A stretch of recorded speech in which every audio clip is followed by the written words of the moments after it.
Passion is what happens when you not only discover there's this spark, but somebody sometimes also notices it for you. There's a whole wide world out there.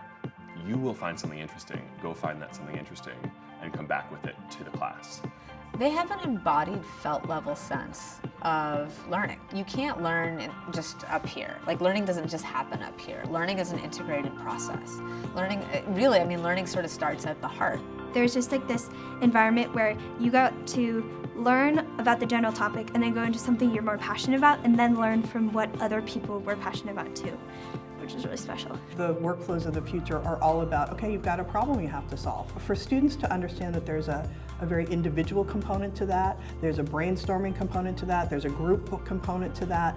As we move more towards multidisciplinary courses, I think we're moving closer to the world as it is. Part of it is just modeling for them how two people who are trained in different disciplines think about the problem, what questions we ask. We want you to push outside your comfort zone. We better show you how to do it. We better show you that we're doing it too. You know, the opportunity to see students who sometimes struggle with accessing concepts or problems through the lens of humanities, in turn be able to easily engage and really become passionate about those problems when viewed through the lens of biology or chemistry was really cool. I feel like you're encouraged to connect concepts and to construct ideas that are larger than the summation of their parts. Our students like to be engaged in their educations. They don't like to be passive. How can we take that natural inclination towards engagement and amplify it for our kids? A big driver was the realization that we need more expansive space, we need more flexible space and time for kids to go deeper. The core of the immersive is that you take one class all day, every day for 3 weeks. It's hands-on, field-based. People who are doing knowledge-based work need uninterrupted blocks of time. And so the immersive creates a structure to push back against digital distraction, against task switching and the cognitive load that comes with that, and just let students be and experience and live and go deep in a really unprecedented way. I really value that, you know, part of our mission is presenting students with real-world problems. Just as we're seeking to give kids multiple opportunities to work together on big problems, we kind of are, as a faculty, continually engaged in how are we best going to educate students.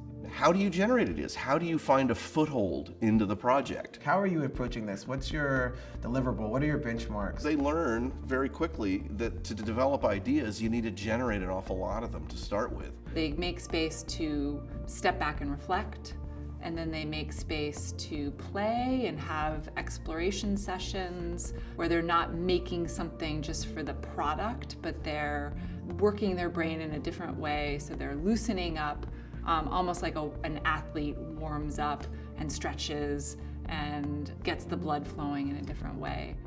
In these classes, we build prototypes for a lot of reasons, but it is usually really just to teach us specific things that we need to find out. Will this idea of mine work? And I need to test it this way before.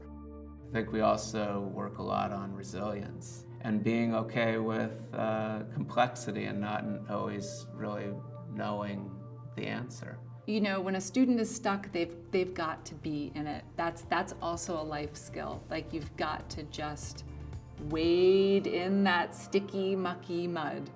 And it might take a day to get out of it. It might take a week to kind of pull yourself out of it and clean yourself off and feel like you know the direction that you're going in.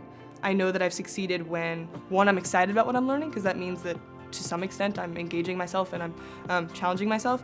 And two, I know I've succeeded when I feel like I'm a better person afterwards. These experiences are life-changing. The kinds of things you can do when you're learning this deeply, getting out in the field in this way, those are stories that stick with us. I mean, that's the way the human brain works. We remember immersive experiences. From a student lens, it's asking the students to engage kind of in real time with the world, as opposed to just preparing them for what's next. Students report that the experiences they had in immersives changed their life, changed the pathway that they are on, their trajectory, changed the way they thought about the world. Students begin to truly discover themselves within this larger context of a school and begin to ponder where they fit into the world.